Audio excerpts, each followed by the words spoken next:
Imagine a place where the echoes of conflict have faded, leaving behind an unintended gift.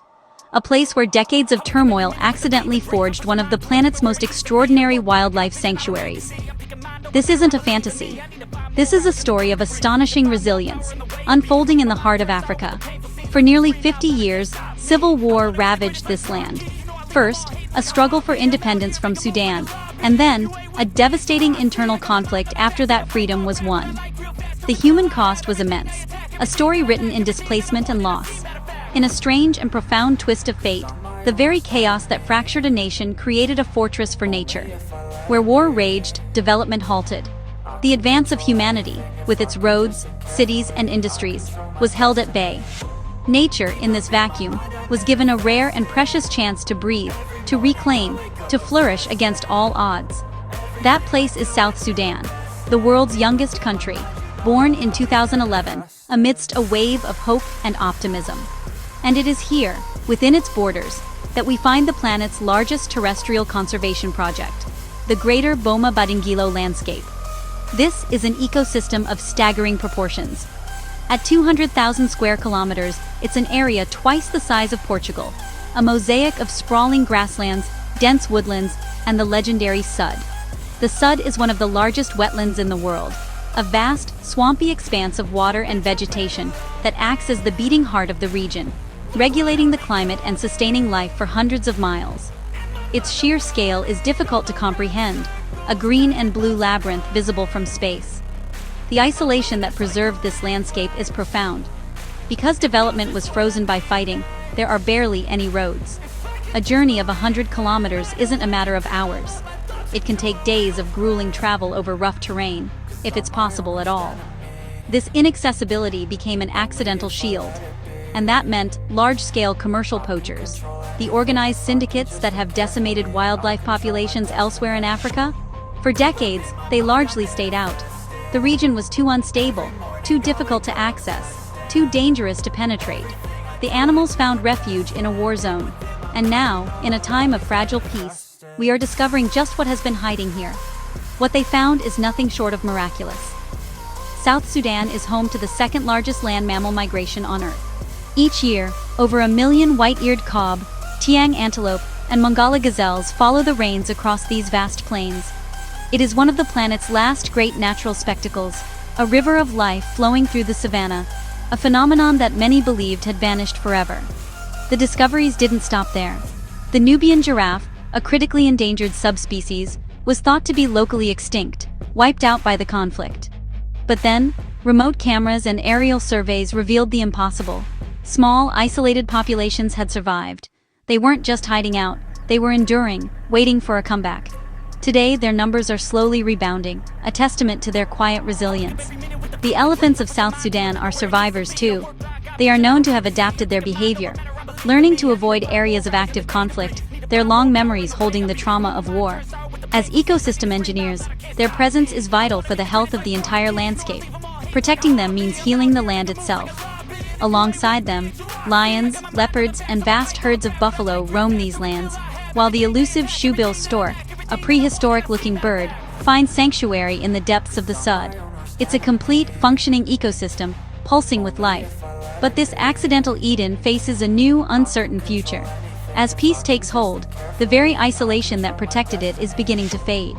This is where African Parks comes in. In a landmark 10-year agreement with the government of South Sudan, this non-profit conservation organization has taken on the monumental task of managing and protecting this 200,000 square kilometer ecosystem. It's a public-private partnership, a collaborative effort to build a future for both wildlife and people. With an estimated 2 million animals under their watch, the mission is about far more than just anti-poaching. It's about comprehensive ecosystem management. It involves cutting-edge scientific research to understand the migration, law enforcement to establish security, and deep community engagement to ensure that the people who call this land home benefit directly from its protection. The challenge is immense. Much of the land is still unmapped, a vast wilderness of overgrown tracts and dense, unexplored areas. To manage what you can't fully see, they employ a fusion of modern technology and ancient knowledge. Rangers scout every day, tracking the health and movement of wildlife by air and navigating the unforgiving terrain on foot. They use satellite collars to follow key species, providing invaluable data on the migration routes. But just as crucial is the intimate knowledge of the local communities who have lived on this land for centuries and understand its secrets. They are in a race against time. As stability increases, new threats emerge. Plans for new roads risk carving up migration corridors. The threat of organized international poaching syndicates, once deterred by instability, is now growing.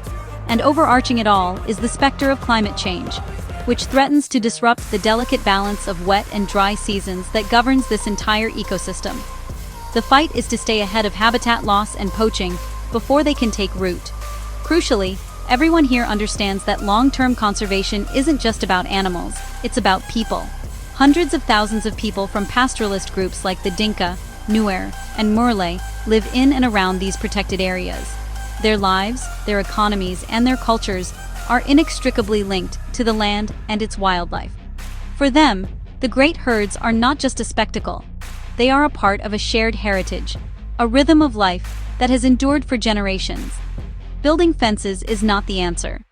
The only path to success is one where conservation and human development walk hand in hand. This means navigating a complex relationship. Wildlife can be a source of conflict, with lions preying on precious cattle. But it is also a source of sustenance and identity. The key is finding a balance where the benefits of protecting nature outweigh the costs. This begins with dialogue and trust. Community leaders, working with African parks, are crucial messengers. They teach a vital distinction.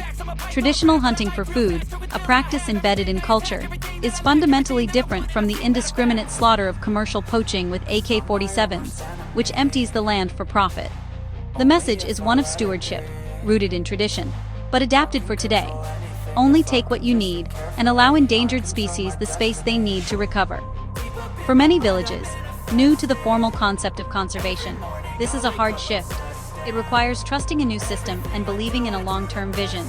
That trust is earned not just through words, but through action. By investing in communities, funding schools and health clinics, and creating jobs, African Parks demonstrates that wildlife can be an engine for a better life. A living elephant becomes more valuable than a dead one. A core part of this strategy is recruiting rangers from the very communities that live with the wildlife. Each week, new scouts are trained. They learn to be protectors, but also ambassadors. The training is rigorous, covering everything from tracking and patrolling to data collection and first aid.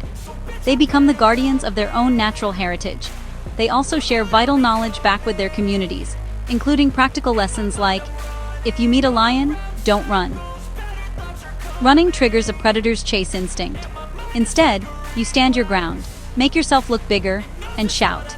It's simple, life-saving information that reduces human-wildlife conflict and fosters coexistence instead of fear.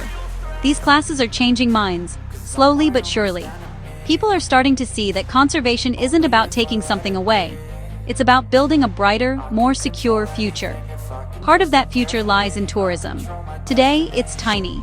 Just 650 international visitors came in 2023. But this presents a unique opportunity to build it right from the ground up. The vision is for low-impact, high-value ecotourism, where visitors pay a premium for an authentic expedition into one of Earth's last wild frontiers. Those who make the journey are blown away, not just by the raw, untamed wilderness, but by the vibrant culture and the warmth of the people. The revenue generated flows directly back into conservation and community projects, creating a sustainable cycle where tourism protects the very thing it relies on. For many in South Sudan, this is a chance to rewrite their country's story. For too long, the narrative has been defined by war and hardship. Now, a new chapter is being written, one of hope, of national pride in a world-class natural heritage, and of a peaceful future.